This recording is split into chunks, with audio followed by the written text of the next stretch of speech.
not the winningest episode of the show that we've ever had, but still be a good one. I'm confident of that.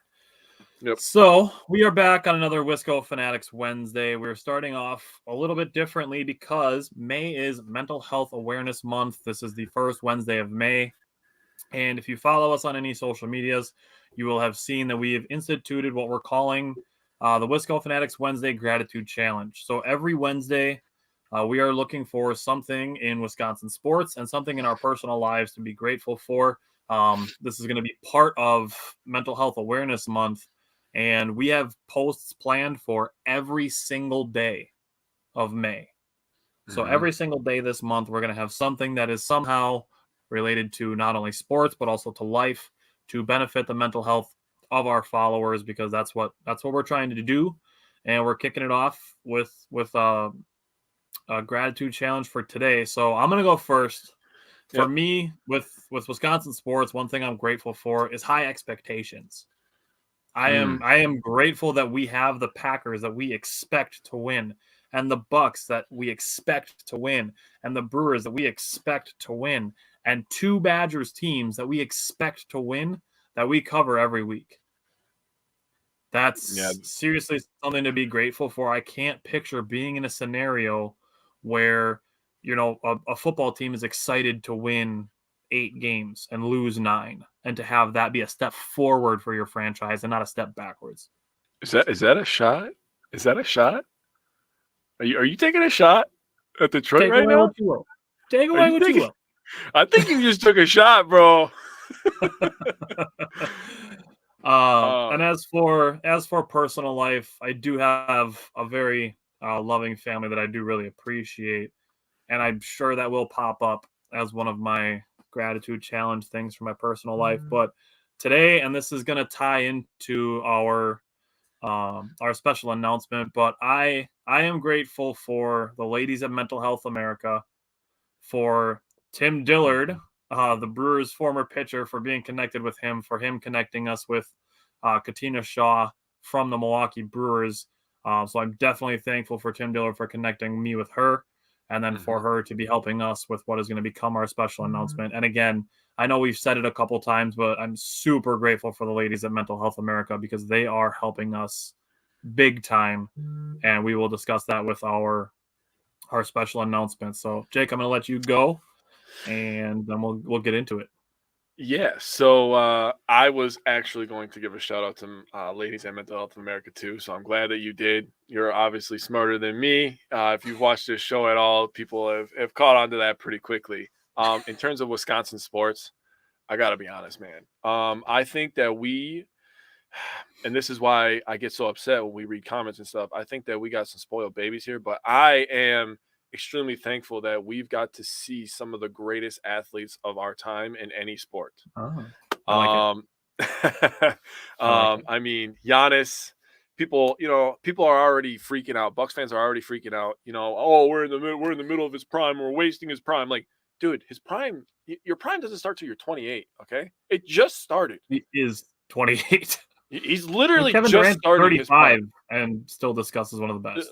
LeBron is 38, right? And he's still one of the top 10, 5 players in this league. If you take IQ into the equation, he's literally just starting his prime. So people need to, chill on that. First of all, I'm thankful that we got to watch the pairing of, Aaron Rodgers and Davante Adams together.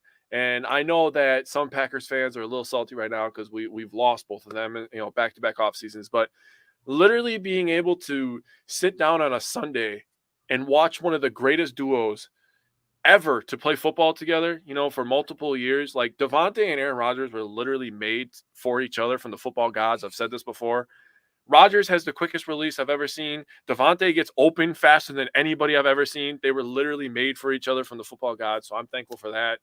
We've seen so many great, Badgers players, Brewers players. I mean, we could talk about this for hours. This could be a bonus episode for our favorite players. We're going to have it every Wednesday. So we got this coming up 3 more times yet, at least. I just saw a post that ESPN's doing a 30 for 30 on Reggie White. Who the hell doesn't love Reggie White? That's going to be awesome. I'm definitely watching that. I feel like unless he personally wrecked your team, like you love Reggie White, And even if he didn't, like, even if he did wreck your team, like, you still like Reggie White, or at least respect him. Right. In terms of my personal life, I'm going to get a little sappy like Tyler. I'm extremely thankful for my girlfriend. I understate her a lot, but she deals with a lot on a day-to-day basis. So I'm thankful for her for allowing me to chase my dream, allowing both of us to chase our dream, and, making me a dad. I don't want to get all sappy, but I mean, this is my daughter's hands right here. The first day she was born. There's nobody on this planet that I love more than my baby girl. I'm extremely thankful for my stepson. He allows me to coach him and grow as a person that way. I coach him in football, I coach him in basketball. We haven't lost a game in over 2 years, so I don't even remember what losing is like. So we'll get there. Yeah, we'll get there. I'm thankful for all the people. I'm thankful for you, my man. I'm thankful for the people that comment on our show every day.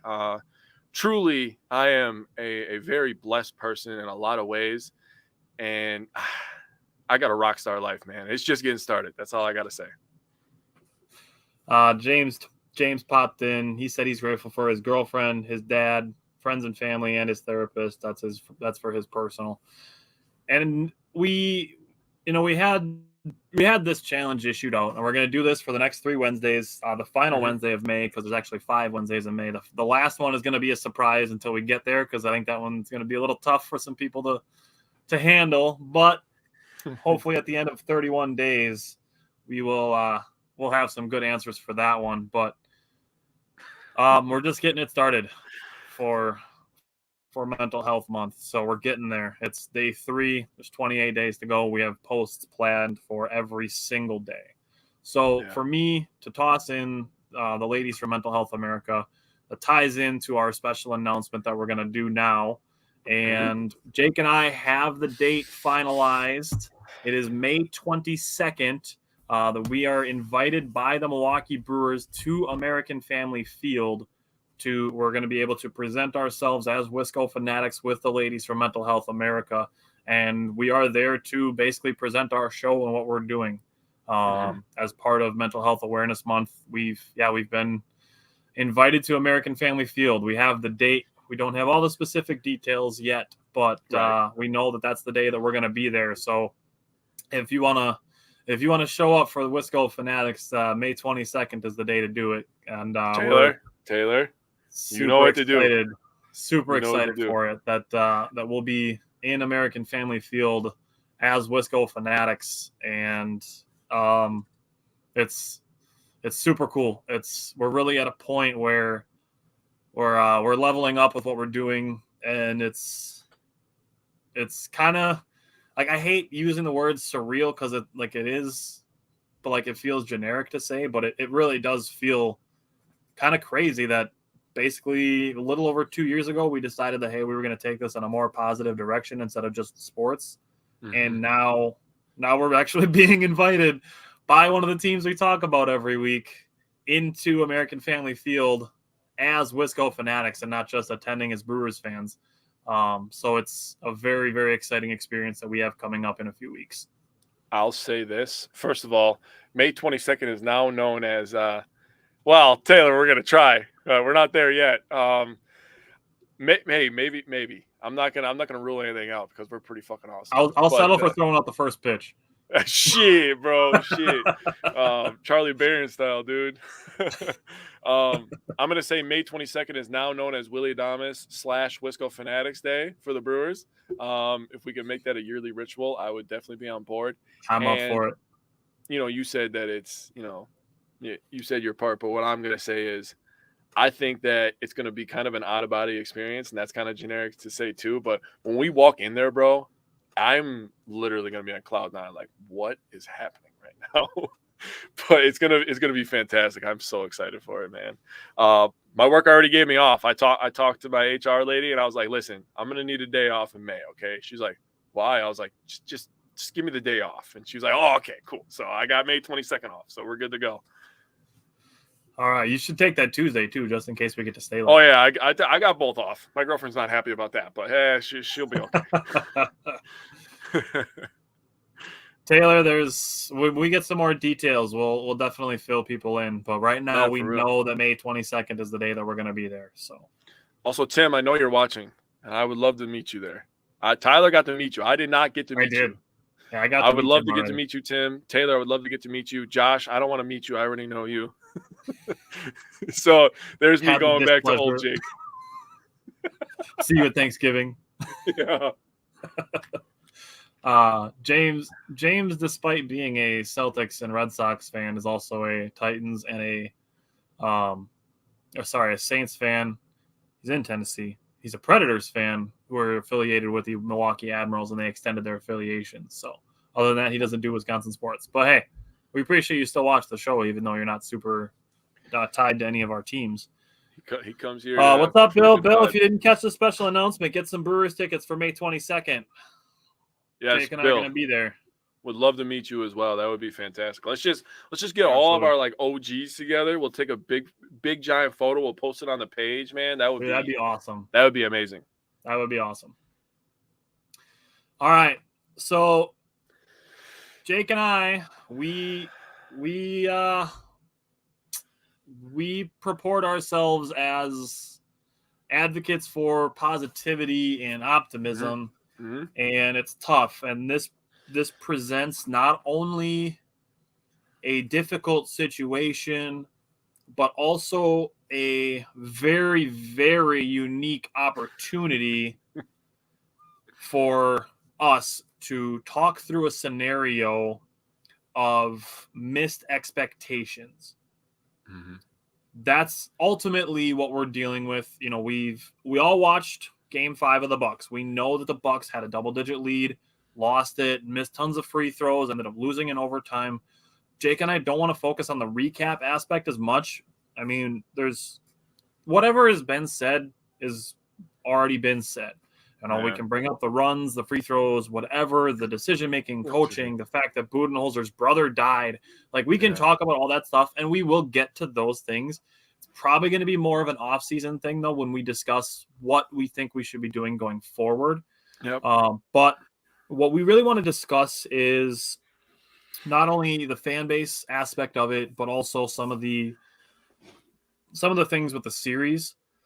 So, addressing the fan base, and I wanted to do this with the Game 5 thing before we talk about the series as a whole, is if you were one of those people who declared the series over before Game 5 even began, I just want to ask, like, what does that gain you? Like, is it having the ability to say, I told you so? Like, does that really do it for you? Are you trying to mentally prepare yourself for the Bucks to be eliminated if that's what should happen? And my next two questions are rhetorical because I'm not posing them to you, Jake. And I mean, you can answer it if you want to, but this is really for those more calling it over before it's over people. Mm-hmm. The two questions that I want to ask: one, are you proud of that? And two, what if somebody said that about you? What if you're in a scenario where you're going into this, you know, a tough scenario in life, and somebody was declaring it over before you even had the chance to make, you know, whatever was going to happen, good or bad, happen? I actually have a scenario that I can compare it to. Popped in my head almost immediately. So, say you're a person who's down on their luck. You got fired from a job or whatever. Bills don't stop. What if you know, and then this goes with negative mindset that you have to change this, right? What if you're going to an interview and it could be your big break, man? You're going to get paid good benefits, it's close to home. You know, your car hasn't been great, so it's close to home. So no matter what, you can still always make it to work. You can ride a bike, you can walk. It's a walking distance to work, right? Yeah. What if before you go in there, you're already mentally telling yourself that you're not going to get the job? You're not good enough for it. What if you're doing that? You're cutting yourself short. You're not even giving yourself a chance to succeed at that point. You're already setting yourself up for failure, and that is no way to go through life, my friend. I promise you. Look at that. Look at that. We have connected Wisconsin sports to real life. Man. Look at 2 minutes. Yeah. I mean, And those people who have that mindset, those are the people that have the mindset of, I'm going to expect the worst but hope for the best. And I'm going to tell you right now from experience, I have been that person in my life before. You're not gaining anything out of that. It doesn't serve you well. You're not emotionally saving yourself from anything. No. You're not. So I'm going to tell you something right now. You either get tough or life is going to make you tough. You make a goddamn choice yourself. I choose to get tough. That's all I got to say about that. It's, if it's going to be like you said, and then in the way that you're saying it, like, it's easier to do it yourself than for life to make it happen to you. Exactly. And this is what I'm going to say is with these missed expectations that we're dealing with the Bucks, and this kind of ties into what Giannis said, which we're going to save. Like, we're not going to dive super deep into Giannis's his post-game discussion because we're going to save that for another day this month. But these missed expectations is an opportunity to use disappointment as motivation. And one of the things that we say a lot is, instead of looking at things as problems, look at them as opportunities. You can say it's a problem that the Bucks got eliminated early. You can look at it that way, and then there's, what do? You don't solve it. You complain until the next season starts. Or you can look at it as an opportunity, which is what Jake and I are doing, and it's an opportunity to use that disappointment as motivation. And Bill said he's living in that realm right now. It's hard to be positive some days, but it's harder to be negative all the time. And, it'll make your life harder to be all the time, to be negative all the time. It is easier, though. It's easier to be negative, but it's going to make your life harder. That's for damn sure. Bill, I'm just going to say this, man. Tyler knows, but, in December and January and February, I was going through a lot of shit, man. I had a lot of personal life stuff like outside of this show going on, but me choosing to be positive made it a little bit easier to deal with that stuff. And instead of just laying down and being like, oh, this sucks, I chose to get up and I chose to fight, because I have a family I have to fight for. It's not just myself, but having kids watch you, having knowing you have friends over here that are watching you, knowing people that depend on you. You just get up, you dust yourself off, and you just keep going. Dwayne Wade had a commercial when Tyler and I were really young, and I can tie this into Wisconsin sports too because he went to Marquette. We love Dwayne Wade. Dwayne Wade has a killer instinct, killer mindset. But he had a commercial. He talked about get knocked down 7 times, you stand up 8. It doesn't matter how many times life knocks you down, as long as you're willing to stand back up. And Bill, you're a tough guy. You're a smart guy, so I know you're going to figure it out, man. And honestly, we always got you over here. So you ever need to talk, man, you just hit us up.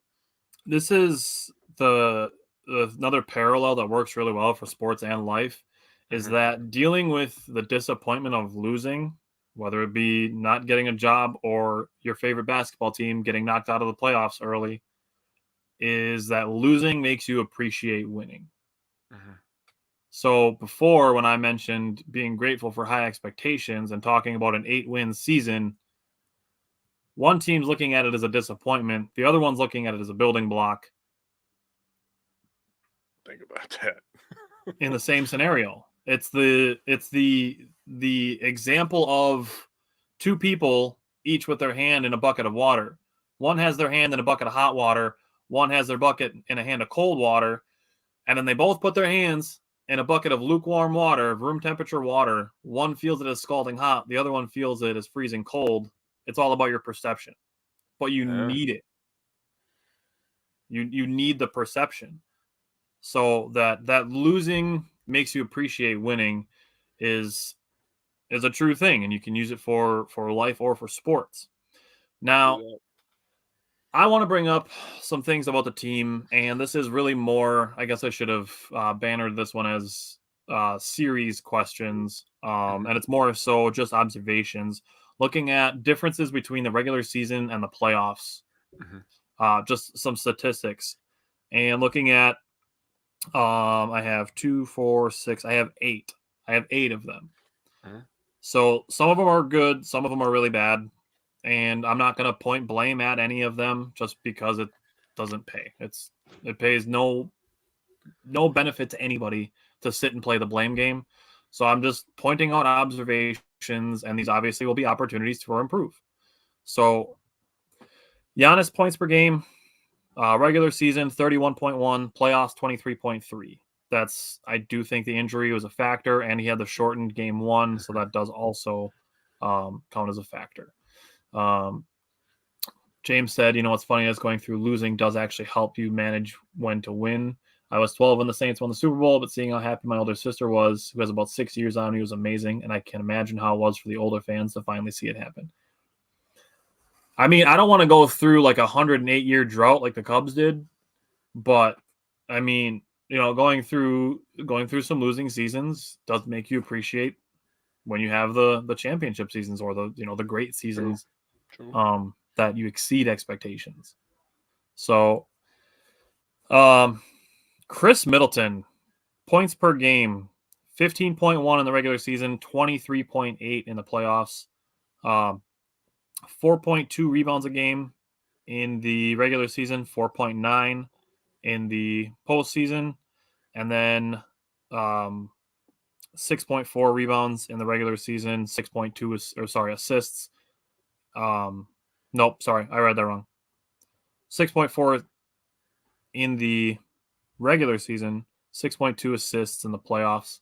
So Chris Middleton, pretty solid playoff run to average 23.8, 4.9 rebounds, and 6.2 assists. Mm-hmm. So a lot of people complaining that the Bucks need a legit number 2, and they really had one. Chris Middleton was his legit number 2 self. He averaged 23, 5, and 6. I mean, from your number 2 guy, I mean, you can't really complain about that. And I know there were plenty of people that complained about his defense, say that, Jimmy Butler walked past him every time. Chris Middleton finished the playoffs with a team high plus 2.6.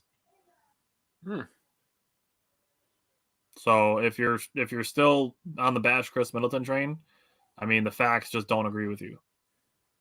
And at that point, you're really basing your opinion on feelings and not facts. Drew Holiday's 3-point percentage, regular season 38.4, playoffs 28.6. That one hurts, and it's not that I'm losing confidence in Drew Holiday because he's still a great player. Bobby Portis 3-point percentage, regular season 37, playoffs 27.8. Javon Carter 3-point percentage, regular season 42.1%, playoffs 14.3%. Yikes. Giannis free throw percentage, regular season 64.5, playoffs 45.2. Now we got a couple more good ones. Pat Connaughton 3-point percentage, regular season 33.9, playoffs 47.8. And Grayson Allen 3-point percentage, regular season 39.9, playoffs 48.3. Okay. So Chris Middleton, Pat Connaughton, and Grayson Allen, they stepped their games up in the playoffs. Three of them, they did. No complaints about those 3, and I'm not going to complain about anybody else.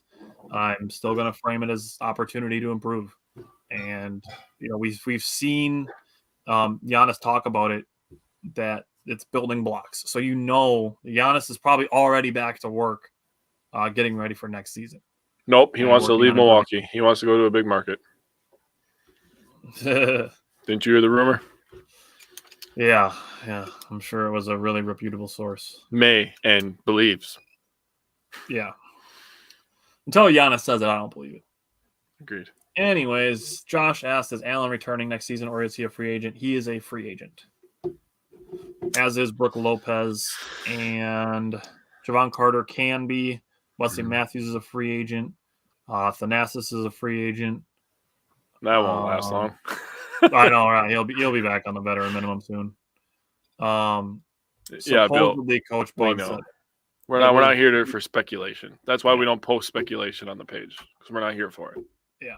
Budenholzer said he believes that Giannis may want to. Neither of those things are definitive. So as for going forward, And this will be an off-season thing, and this is something we'll talk about. First things first, and this goes for regular season and playoffs, and it's going to go for every single team that we talk about, is people need to stop overrating project players just because the current ones didn't meet expectations. I mean this so strongly. I am tired of seeing people saying that Jordan Nwora or Sandro Memukulashvili would have helped us in this Miami Heat series. I also saw somebody say that Marjan Beauchamp would have played just as good defense as Wesley Matthews, and that's bullshit. Straight up. Wesley Matthews is one of our best on-ball defenders, and literally anybody in the NBA will tell you that. Anybody on the coaching staff will tell you that. Anybody that comments on Bucks games will tell you that Wesley Matthews is a great on-ball defender, and Marjan is not at that level yet. No, Bill, they're not. I won't say their name on the show because I don't want to put the slander out there, but I will answer your question that you're commenting at the 25:53 mark, that no, they are not a reliable source. Heavy rumor mill over there at best. At best, he says. But we're super excited about Marjan. He's got a much higher ceiling than Wesley Matthews, but his current development is not where current Wesley Matthews is. Agreed. We talked about it during the season at points that Marjan's got some work to do defensively, with positioning, using his feet instead of his hands to defend and not reaching at the ball. So Marjan, much higher ceiling. He's not here to give us 30 minutes in the playoffs in his rookie season. Right. I'm not even going to comment on that because it's stupid. But and then I want to pose basically the same questions that I did last week. With one, do you want the emotions of your past in your future? And two, this is related to it. Would you be proud of how you reacted? I'm just going to give you a hypothetical, but let's say the Milwaukee Bucks win the championship next season, and the first thing that Giannis says after they win the championship is, we wouldn't be here without the lessons we learned from losing in the first round to the Miami Heat last year. Would you be proud of the way that you reacted when this series ended? There's going to be a lot of people that would lie with that answer. That's all I'm going to say. And here's the thing. The way you do one thing is the way you do everything. So if you're going to lie about that, like, what else are you going to lie to yourself about? Never mind. That's a loaded question. It's a loaded question, bro. I'm moving on here. It's been a work in progress, and it's taken a while, but I've really gotten to a point where I can separate myself and my mindset from the results. Yep. And be able to focus on what's next. And we did mention this last week that it does benefit ourselves that we aren't just a Bucks show or a Packers show or a Brewers show. We do focus on all of them.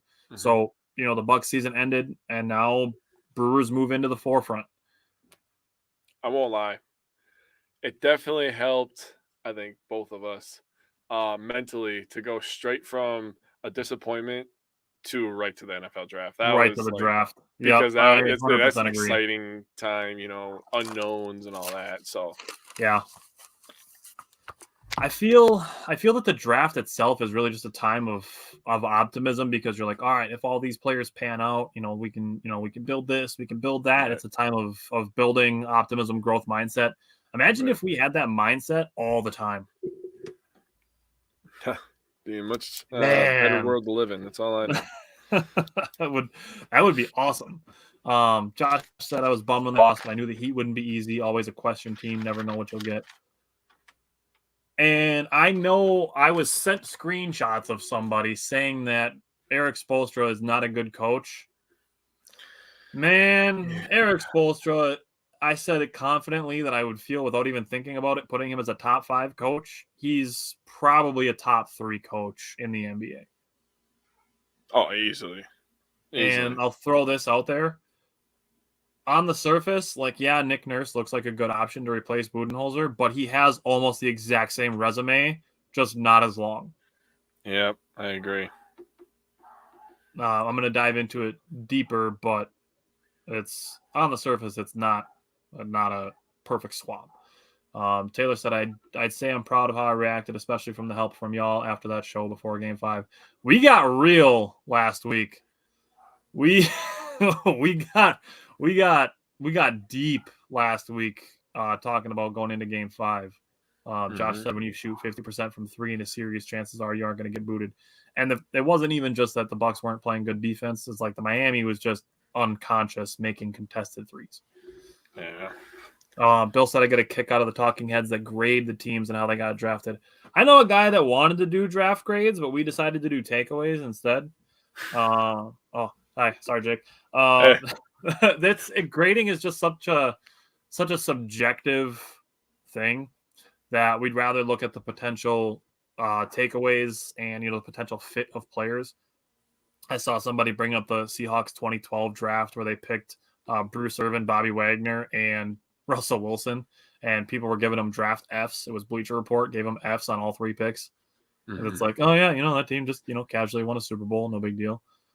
Turned into one of the best defenses of all time. Exactly, Russell Wilson was amazing. It's so subjective. We'd rather just look at takeaways and what the potential fits are. Taylor, I will happily accept that comment as a compliment. That we give you clarity. That's all I can ask for is for people to feel like they have some clarity, some open-mindedness when it comes to Wisconsin sports. So we're going to start with our power pair for the Brewers. We're going to move on. We'll close the book for now on the Bucks. We'll move on to the Brewers. We'll start with our power pair and our underrated performer. So Jake, give me your power position player.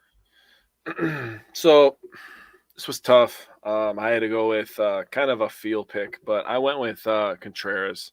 I just love he has the highest average on the team still, so that helps. And then also, I mean, he didn't hit for a great average, but he got on base a ton. He did get some big time RBIs this week for us in that Angel series, game 2 especially. And then he's reliable, so that's why I picked Contreras. Yeah, that's a totally good reason. On the draft, James said draft grades are honestly bogus because we have no idea how those players would produce in the NFL, and that's exactly right. For me, power position player, just try to turn those 2 words into one word. I went with Rowdy Tellez.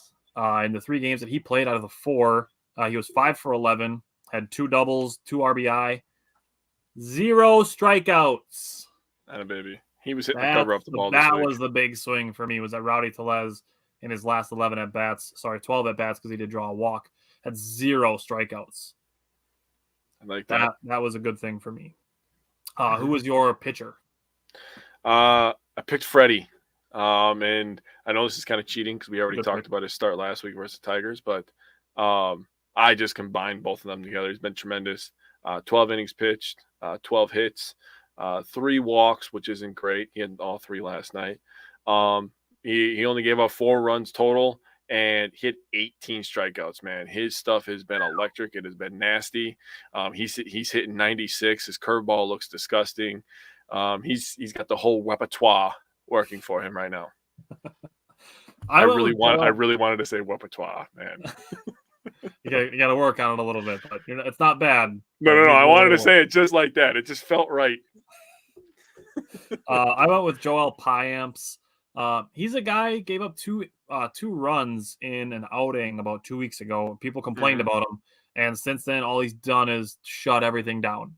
So his last 3 appearances, 2 1/3 innings, 2 strikeouts, 1 hit, 0 earned runs, and he lowered his ERA over those appearances. Those last 3 appearances, he lowered his ERA by 57 points. Oh my gosh! He went from a 3.27 to a 2.70 ERA over those. I like that.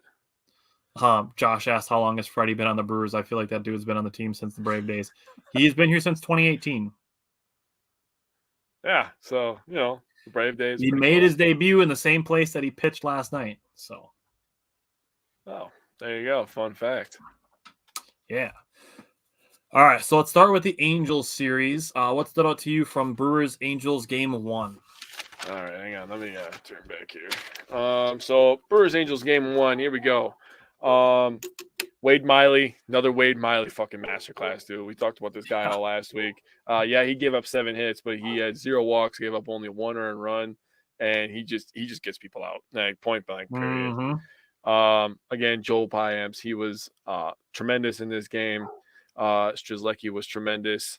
Going back to the first inning, Willie got us off to a really, really good start. Had a first inning home run, 406 feet on that baby. So get the tape measure out for that one. And then the other RBI in the game, because the Brewers ended up winning this one 2-1, was Rowdy Tellez. Rowdy got his 20th RBI of the season. He got back-to-back sinkers. The first one was a ball high and away. The second one, I should have wrote down the pitcher's name, forgot it. But he missed inside, and I'll tell you what, Rowdy Tellez did not miss the second sinker. He crushed that son of a bitch, and he gave the Brewers the lead. Now, the thing I want to talk about with Devin Williams is all 3 of his outs came from the changeup. That thing is magical. Don't call it the airbender for nothing. Yeah, right. His second batter that he faced, he gave him 3 straight changeups, all swings and misses. All 3 of them. All swings and misses on all 3 of the changeups. The final out he threw 5 pitches. Final batter, he threw 5 pitches. Fastball, changeup, fastball, changeup. And the last changeup ended up getting him. And good golly God, that thing is disgusting. So Devin Williams changeup, still definitely a weapon. Just wanted to point that out real quick. Yeah. But Brewers needed a good win, a good 2-1 kind of win, I feel like. So they got it, and it was a great way to start this series. So the Brewers were coming off of a 2-4 week, and then starting a new homestand with the Angels. Or sorry, not starting a new one, but continuing a homestand, finishing. That's the word. Yep. And the game starts. Mike Trout gets a jam single, and Luke Voit gets a nice play on a Shohei Ohtani fielder's choice.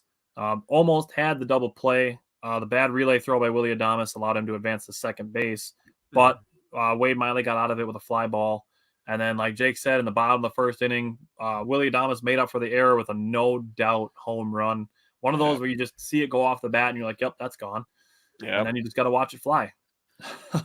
Top of the second inning, we got another Wade Miley pickoff. So that's back-to-back starts for Wade Miley with a pickoff. We're going to have to start tracking his pickoffs, dude. We really, yeah, I mean, if he's got 2 of them, he's got to be leading the league. Oh, damn close. Tied for first, maybe. Got to be up there. Top of the fourth inning, the Angels did string some 2-out hits together, but I want to give some credit to Joey Wiemer, and he was almost my underrated performer, which we didn't give, so we got to go back to that. Joey Wiemer was almost my underrated performer because even though he's not hitting well, he is playing great defense in a role that he was not expected to be in. Joey Wiemer was not expecting to be the everyday center fielder for the Milwaukee Brewers coming into 2023. That's the role that he's filling now. So that nice catch at the wall that Joey Wiemer made did limit the Angels' damage to only 1 run, which proved to be extremely important. Top of the 7th, Joel Payamps had a good inning, including a Willie Webb gem, sliding in between the shortstop third base hole and then making a throw to first base. Top of the 8th, Peter Strzelecki, tough inning, a great stretch by Luke Voit for the 3rd out. Bottom of the 8th, Wilson Contreras single, Mike Brasso single, Brian Anderson fielder's choice. So we got 1st and 3rd with 1 out, and Luke Voit struck out, brings up Rowdy Tellez with another 2-out RBI single off of a left-handed pitcher. So Rowdy Tellez just out here doing it all. Top of the 9th, good defense by Brian Anderson, Willie Adames, and Luke Voit, plus 1 nasty strikeout, like Jake mentioned. Sealed the win. Brasso and Rowdy Tellez each had 2 hits. Willie Adames hit a home run. He's been on base with this game, up to this game, been on base in 24 out of 26 games.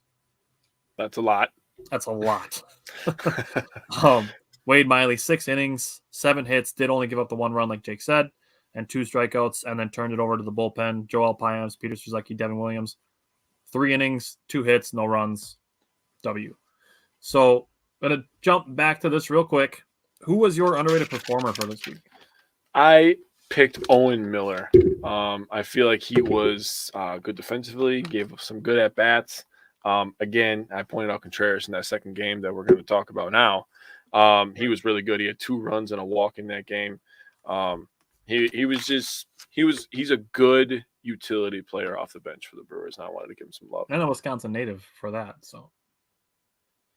Yeah, true. I actually have the pickoff stat, by the way, if you want to hear it. Oh, all right. Sure. Give it to me. Brent Suter, and Julio Urias have 3, so they're tied for first. Okay, so Wade Miley's tied for third. Patrick Corbin, Bailey Falter, Wade Miley, and Ryan Weathers are tied for third at 2. So I mean, he gets 3 in a row, then he's going to be tied for first and have 3 in a row. So that'll be impressive. That would be legit. So I went with Colin Ray because of his start in Game 3 against the Angels. He did not win the game, but that's what makes an underrated performer, because you look over the game like, oh, I don't care if a guy played well in a game the Brewers lost. I care. He was really in good that situation. So before we get to last night's game, this is what Colin Ray had done. He was 5 innings pitched, 3 hits, 1 walk, 9 strikeouts, which up to yesterday's game was the most strikeouts by a starter this season. Only gave up 2 runs in 5 innings. And he did a pretty solid job working against some of the best in the business. Yeah, and I'll save the more specific stuff for when we get to that game. But let's go back to the Angels series and let's talk about Game 2. All right, so Game 2, I'm just going to start this off. It is to nobody's surprise that Mike Trout had all 5 RBIs for the Angels. Absolutely no surprise. No surprise that he also had 2 home runs. He's not the best, his teammate is the best. He's the second best player in baseball. And I don't really think that's up for discussion, in my opinion. When you factor in defense, I agree. Yeah. The only reason I would put Ohtani above him is because he's a pitcher, obviously, and he's tremendous at both. So just want to talk real quick about the pitching, some RBIs, and I'll give some little perspective here.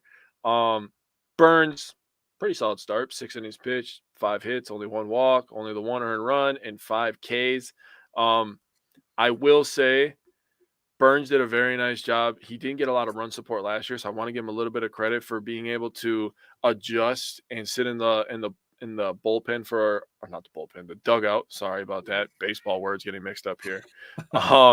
Sit in the dugout for a long time when we're putting some runs together, playing some small balls. So that I feel like that's an adjustment for him this year, and he's doing a tremendous job.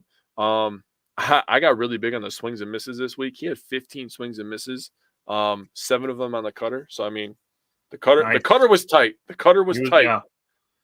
He wasn't hanging it this time. He had some good ones. It seems like as his cutter goes, he goes, which makes sense for his best pitch and the one that uses the most. And he threw a really, really good one. I don't remember if it was the first or the third inning, but he threw a really, really good cutter to Mike Trout. And Mike Trout was able to muscle that son of a bitch into the outfield. And I was just like, that's Mike Trout, dude. Like, yeah. It's Mike Trout. That's all you got to say. He's one of those guys in baseball. Just like when Giannis does something or LeBron or whatever in basketball, you're just like, it's Giannis, bro. Like, that's why he did it. Yeah, other than that, I mean, Peguero, sorry, can't say his name very good. He was all right. He gave up 2 earned runs. I want to point something out about Strzelecki, though. Something that I think is underrated. He faced 3 batters in this game. Yep. Every single batter he faced, he threw a first pitch strike, and he got ahead of them. I think that is an important thing for a bullpen guy. Yeah. I think it's more important for a bullpen guy than a starter. And because you're coming into the game, you're fresh, you want to have a short inning. You want to make short work. So Strzelecki coming in and being aggressive and getting ahead of every single batter that he faced, I think that sets him up for success. And obviously, 0 hits, 0 walks, 0 earned runs, and 2 Ks. Yeah, that the facts and the stats are speaking to what I'm speaking right now. That's a really good thing to bring up because the opposite happened to Freddie Peralta last night. The first home run that he gave up, he got behind in the count. Yeah. So that's a really good call out. So yeah, definitely good call out on that one. You challenged me this week. I did. I was bringing the brain this week, buddy. I will read the comments in a second here.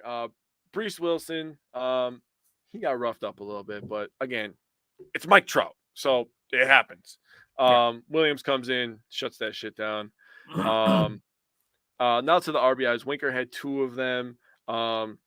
He got up to 11. Carantini got an RBI. He also had 3 walks. Shout out to Carantini. Very good day at the plate. Adames got another RBI, up to 15 now. Contreras got 2. Hit a really, really nice looking double to left field. He's now up to 7. Weimer up to 7 RBIs. Here's a couple shout outs I'm going to make. First of all, bottom of the third, we did a tremendous job. 3 hits, 3 runs. Bottom of the fifth, we had bases loaded. We were literally stacking the bases all night in this game. Yep. With stacking the bases all night, 6 different players scored a run for the Milwaukee Brewers against the Angels. Out of 7 that is total. That is tremendous. That is tremendous. The only guy, the only guy that scored twice is Owen Miller. You're underrated performer. Good call. Yeah. So just a couple things, Strzelecki getting ahead of the count. Burns, he got a really big double play in the first inning too, by the way. We got Ohtani to ground to a double play. That was a big time one, and 6 different players scoring. That's tremendous stuff by the Milwaukee Brewers. This is what gets Brewers fans excited. Games like this, winning games against Angels like this. Let me just pose it this way about getting excited: is being able to win a 2-1 game and a 7-5 game back to back. Just being able to win games in different ways. That, in my opinion, is the thing that gets you deep in the playoffs. Because you can win a pitcher's duel or you can win an offensive battle. Agreed. You can win a late game, high leverage bullpen situation. Those are the things that take you deep in October, in my opinion. Just give me one. Make the World Series just one time for my life so I can say I saw it. You know what I mean? Playoff baseball in Miller Park is amazing. American Family Field, it's been okay, but I was gonna let it slide because I still call it Miller Park all the time. I mean it the way that I said it, because 2018, but when it was Miller Park, it was electric. Yeah, being there in 2021, I was at the only game the Brewers won in the playoffs that season, but I mean it's still fun to be at. Yeah, agreed. So for game 2, like Jake said, the Angels led off with 2 singles, and then Corbin Burns got Shohei Ohtani to ground to a double play, and Hunter Renfroe to pop out. Second inning, he got a 1-2-3 inning with 2 strikeouts. Top of the third, a couple more base runners, no damage. Christian Yelich made a nice catch on the third out. Jake talked about the bottom of the third inning, a walk, a double, and then Victor Caratini scored on a ground out.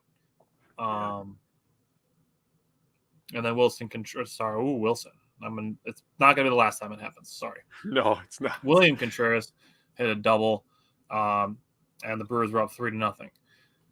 Top of the 4th inning, Corbin Burns struck out the side. Top of the 5th, the Angels did get a couple hits and some in-play outs, scored a run for the Angels, but Christian Yelich made a very nice play in left center to limit the damage to only 1 run. True. Say what you will about Christian Yelich, but this is the bottom line with Christian Yelich. He plays good defense, elite defense, in my opinion. He doesn't have the best throwing arm, but he's got great range. And this is the thing. Christian Yelich has his struggles at the plate, but bottom line is he's not going to be DFA'd. No. And he has a no-trade clause. So he's not being traded. Christian Yelich is here to stay. If you don't like it, tough. Sorry, not sorry. You might as well cheer for him to get better because it will benefit your favorite team. True. I am sick of Christian Yelich slander. Get some new material. He's not going anywhere. Like I said, you might as well just cheer for him to start doing good. True. And recognize that he still plays very, very good defense. He does. He does have great range, so that's a great call up. He also he can run down a fly ball, man. That's neither here nor there.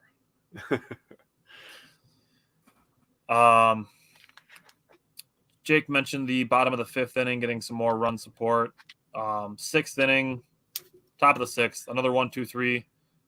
inning, aided by a Joey Weimer diving catch. So another guy who's struggling at the plate, but still playing very, very good defense. Bottom of the 6th, this is where this game got a little interesting. Mm-hmm. And to me, this was an umpire show type thing where Willy Adames asked for time, stepped out of the batter's box, and then still got a called strike on a pitch. Not to mention that pitch was probably a good 4 inches above the strike zone, but because Willie wasn't standing in the batter's box, umpire called it a strike. Then Willy Adames and the umpire are talking. He's literally talking to the home plate umpire, and the home plate umpire gives him a pitch clock violation. Like, what the He's talking to you. How are you going to give him a pitch clock violation when he's talking to the umpire? Yeah, that was bullshit, dude. That made no sense to me. Yeah. So it makes no sense that if the umpire is sitting there going back and forth with him, that the umpire then gives him a pitch clock violation. Like, dude, you are a part of this interaction. Yeah, so, you're like 50% of the reason that he's not ready. Exactly. So that interaction, Craig Counsell, you can see him saying bullshit, bullshit, bullshit. Mm-hmm. And Craig Counsell got tossed for that, which made Craig Counsell number 1 in franchise ejections. Haha! Love it. Love it. So we got a franchise milestone out of it anyways. Willy Adames ended up getting tossed too after the inning was over because he was still arguing about being called when he asked for time, having a pitch called a strike on him, and then being called for a pitch clock violation. Yeah, he was pissed. Top of the 7th, you did bring up Aguero giving up 2 earned runs, but he did have a very nice 7th inning, a 1-2-3 inning. Putting him out there at the top of the 8th, maybe just not the best call. Got into a little bit of trouble with the top of the order. They went single home run, single walk, and then Peter Strzelecki came in, got 2 strikeouts and a line out to limit the damage. Top of the 9th, Trout again, another 2-run home run off of Bryce Wilson, who has been very good this season. Yes. Nobody's going through the entire season with a 0.0 ERA. Nobody's giving up no runs for the entire season. Not when you have to face Trout. You just got to take it in stride. Yeah. Devin Williams came in to finish the game, and the Brewers got a win, which is what's important. Corbin Burns, 6 innings pitched, 5 hits, 5 strikeouts, only 1 walk, and only the 1 earned run. So as long as Corbin Burns is keeping the walks down and commanding the cutter well, I think the Brewers are going to keep winning when he's starting games. So, agreed. Let's go to the 3rd game of the series. What stood out to you from that one? So I don't have much on this game because the Brewers offense didn't have much, but I do have some perspective on the Brewers offense after you give your few points here. I will say that Colin Ray was very impressive. You have some more numbers on him. You already talked about it, but I'm sure you got some more numbers on him. Jake Cousins, also fantastic. An inning and a third, only gave up the one walk, but he was tremendous. No hits, no earned runs. Hobie Milner got roughed up a little bit. Like you said, you take it in stride. He's not going to be perfect. Right. He's damn near perfect. That throwing form is something to watch. I'll say that. That's something. It's something to watch. He would confuse the hell out of me up there. I would look like a damn fool. Right. I'd be worried he's going to hit me with a ball. I'd be like, what is this man doing? Don't hit me. Payamps was okay. Miller, two innings pitched, no hits, no walks, no earned runs, 1K. Colin Ray, I wanted to point out real quick, he also had 15 swings and misses, just like Corbin Burns. So back-to-back days with 15 swings and misses. I have some more swings and misses stats for the game that was last night, but I'm going to let you give your points, and then I have some perspective on the Brewers offense. All right, so top of the 1st inning, Colin Ray did a fantastic job to strike out not only Mike Trout, but also Shohei Ohtani. He got Shohei Ohtani to literally swing out of his helmet. Man. I was like, damn, like Colin Ray, like he's going to need a wheelbarrow to carry his nuts in because that was some big boy stuff in the 1st inning to strike out Mike Trout and Shohei Ohtani like that. That's tough, bro. It took him 26 pitches, but Colin Ray got through the 1st with no runs and 3 strikeouts. Top of the 2nd inning, Colin Ray went strikeout, ground out, solo homer, and then a fly out. Bottom of the 2nd, Brewers got a couple of runners, but no runs.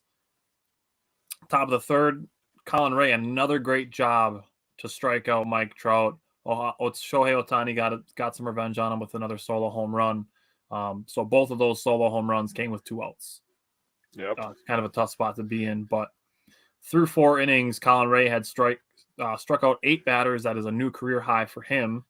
Bottom of the 4th, Brian Anderson led off with a double and was stranded there. 5th and 6th innings were quiet for both teams. 7th inning, Angels got a single, a walk, and a single, made it 3-0. Colin Ray went through this game, 5 innings pitched, 3 hits, 1 walk, 9 strikeouts, which before yesterday's game was the most by a starter this year, and only gave up 2 runs. If the Brewers win this game, we are talking about how Colin Ray pitched a gem, had a great, magnificent outing, and is a fantastic pitcher. Yeah, that's why I put him in my underrated performer, because even though the Brewers lost this game, Colin Ray had a very, very good game. I agree with that.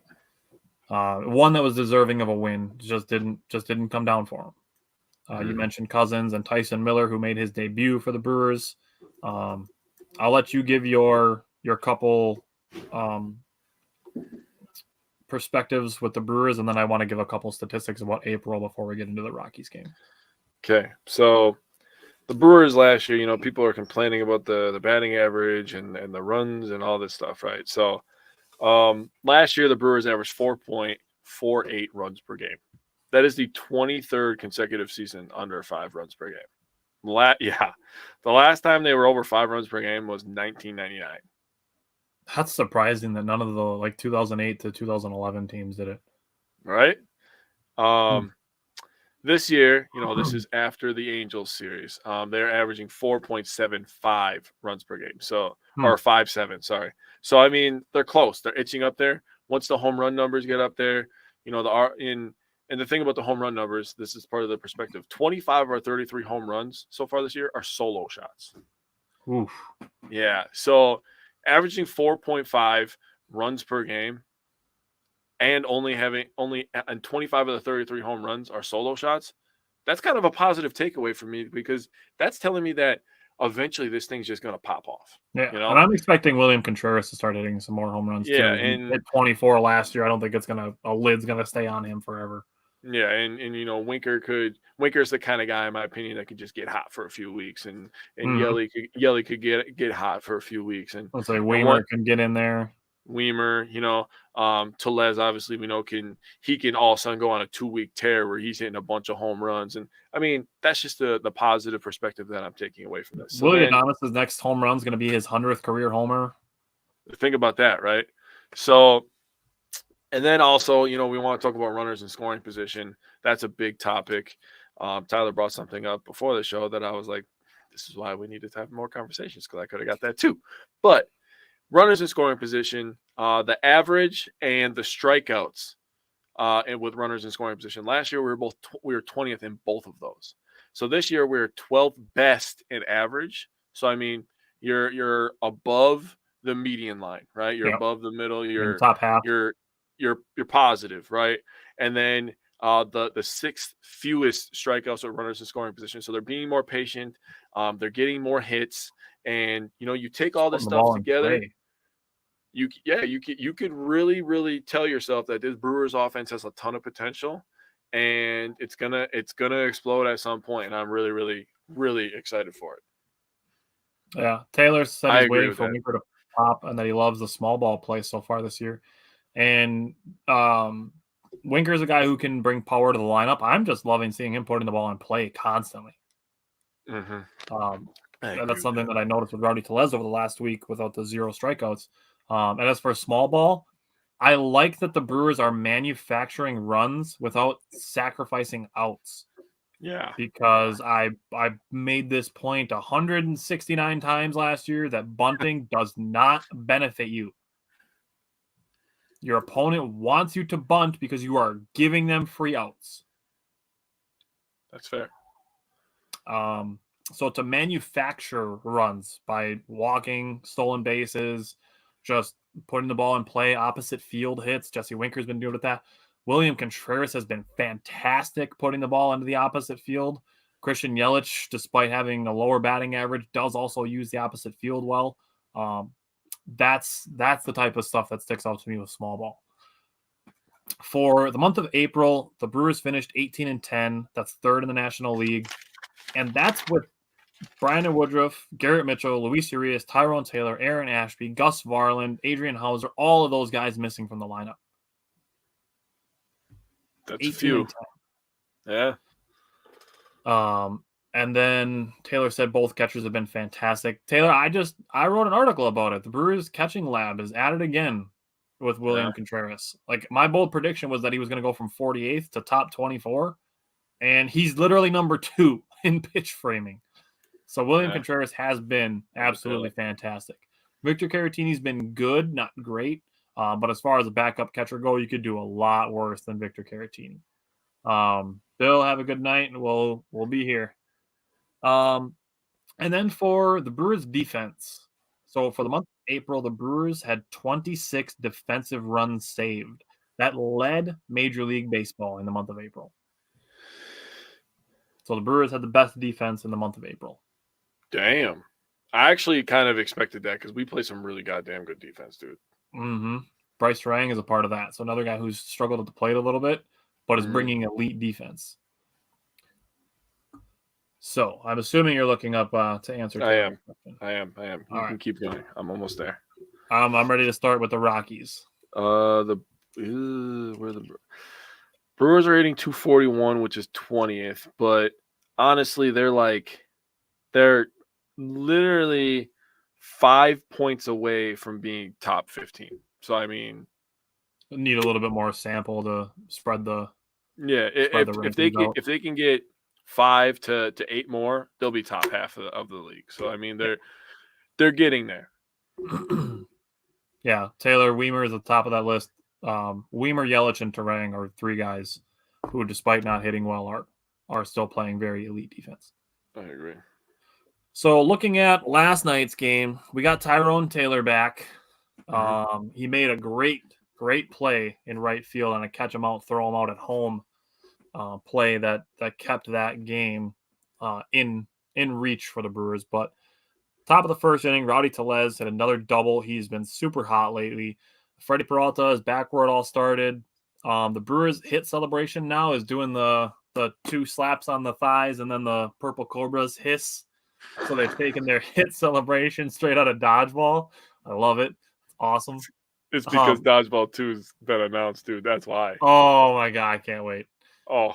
Top of the second inning, Bryce Terang hit a single and stole a base. We went 2 innings and 3 runners stranded in scoring position. That's kind of the thing where it's hitting with runners in scoring position is still going to be a point of opportunity for the Brewers, just something they need to get better at. Something they need to take advantage of. Bottom of the second inning, Freddie Peralta was doing a fantastic job of mixing fastballs with his off-speed stuff and changing levels. That was the big thing for me. He's throwing up fastballs a little bit higher, and then he's going to the bottom of the zone with his off-speed stuff. So when he throws a curveball that looks like it's going to hit right in the middle of the plate and it just completely drops out, like he was making guys look silly. Yeah. Struck out the side in the second inning. Bottom of the third inning, I did mention that's where he got behind in a count, gave up the solo home run and a couple more base runners, but did strike out CJ Cron to get out of the inning. Top of the fourth, again, hurt by another solo home run. And then we got the Tyrone Taylor fly out and throw him out at home that did limit Colorado to 1 run. Bottom of the fifth, 4 2/3 innings, Freddie Peralta had tied his career high with 22 whiffs. Then he got number 23 on the last out of the 5th inning. Just a nasty pitch, too, honestly, to finish that one off in the 5th inning. Top of the 6th inning, Christian Yelich hits a double, 109.5 miles an hour off the bat. Yikes. That is smoked. Hit the ball 421 feet. That double would have been a home run in 21 out of 30 ballparks. Oh, my gosh.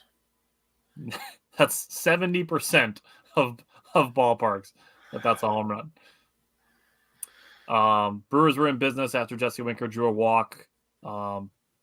Rocky's second baseman. I can't even be mad because this is crazy play. Kind of taking a couple steps as Willie Adames is swinging, takes him a couple steps into the second base, first base hole, makes a diving catch to get Willy Adames into a fielder's choice. Otherwise, that would have been an RBI single for Willy Adames. Rowdy Tellez followed it with a double. His was 108 miles an hour off the bat. Made the game 2-1, and then William Contreras had a ground out that made the game 2-2. Bottom of the sixth inning, Bryce Terang and Willy Adames is a double play combo that I hope to be watching for years to come. I agree. Freddie Peralta had 10 strikeouts. It was a season high for Brewers starters. Jake's got a pretty good whiff stat that's impressive with Freddie Peralta. Top of the seventh inning, Tyrone Taylor did start this game 0 for 3, but he was showing pretty good plate discipline. So I will take that. This is baseball being a game of failure where, if you succeed 30% of the time, you're great at it. For Tyrone Taylor to be making his season debut and going 0 for 3, I looked a little bit closer at his at-bats, and he showed some pretty good plate discipline. So I'm content with Tyrone Taylor. Bottom of the seventh, Joel Payamps pitched a scoreless inning. Bottom of the eighth, Peter Strzelecki, 2 hits, got Colorado in a run, 3-2, and it's the situation where we've said it a bunch of times, like nobody's going through the entire season giving up 0 runs. Yeah. Top of the ninth, this one hurts. This one hurts. William Contreras hit a double. That one would have been a home run. Guess how many ballparks? 29 of 30. 28. Oh. Could you imagine hitting a double that would have been a home run in 28 out of 30 ballparks, and Coors Field isn't one of them? What's the other one? Do you know? I don't know. But it would have been a home run at American Family Field. I do know that. Yeah. Freddie Peralta finished the game, 6 innings pitched, 7 hits, 2 earned runs, 10 strikeouts, and 3 walks. Joel Payamps had a scoreless inning with 2 strikeouts. Peter Strzelecki gave up just the 1 run. And Jesse Winker, Rowdy Tellez, and Bryce Terang were all 2 for 3. What stood out to you from last night's game? Well, I wanted to give a shout out to the Rockies overall. You brought up the play by the second baseman. Who the hell was it? It might have been one of the last outs of the game, but a freaking ball just smoked right over the middle the shortstop. The shortstop decides to jump freaking 12 feet in the air, turn into Vince Carter for some reason. Like that DK Metcalf edited video. Yeah, bro, he got it. They played some really, really good defense. Yeah, their middle infielders were great. I was watching a replay of the game, and the Rockies broadcasters even said that this might be the best defensive game that the Rockies played all year. And that's just, it is what it is, man. They've been one of the worst defensive teams in baseball through this season, so I have no problem saying it was their best defensive game of the year. Yeah. Get a little tired of outliers happening to our teams, goddammit. Yeah, what the hell? I also wanted to give a shout out to Tyrone Taylor because that was a fucking rope, dude. Yeah. That was a rope. If that was literally a perfect throw. If that throw was off at all, strike, 1 hopper, so it didn't come in too hot. William Contreras all had to do was just bang, bang, out. See ya. Right. So that was impressive by him. Tellez absolutely smoked his double. That thing was freaking ripped. And yes, Contreras did as well, but Tellez is, I don't know. I like Big Rowdy for some reason, man, but his double you relate to him on a personal physical level? maybe. Also, I got some stats here. You said the swing and miss stats. So 25 is a career high for Freddie. 22 was his previous high. Actually happened in his last start. So his last 2 starts, 47 swings and misses. That's disgusting. His 25 swings and misses are tied for second most all time at Coors Field since the StatCast pitching tracking became available in 2008. So that's nuts. That is nuts. Freddie got his first 10 strikeout game of the year, 7th of his career. So take that for what it is. And then here's one that I really love. Freddie loves pitching at Coors, right?